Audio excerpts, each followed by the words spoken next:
హైదరాబాద్ లో మెట్రో వచ్చాక ట్రాఫిక్ బాధలు తగ్గాయి. రోజులో ఎంతో మంది ఉద్యోగులు మెట్రోలో ప్రయాణిస్తున్నారు. ఆఫీసులకు వెళ్లేవారు వెళ్లాల్సిన గమ్యస్థానాలకు తక్కువ సమయంలో చేరుకుంటున్నారు.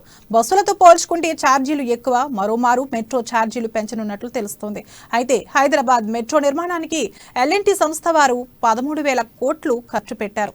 బ్యాంకుల నుంచి రుణం తీసుకుని మెట్రో నిర్మాణ పనులు చేపట్టారు. లాక్డౌన్ సమయం వల్ల బాగా నష్టాలు రావడంతో వడ్డీ కూడా చెల్లించలేని పరిస్థితులు ఎదుర్కొంటుంది. నష్టాల్లో ఉన్న మెట్రోను ఆదుకోవాలని L&T సంస్థ ప్రభుత్వాన్ని కోరింది.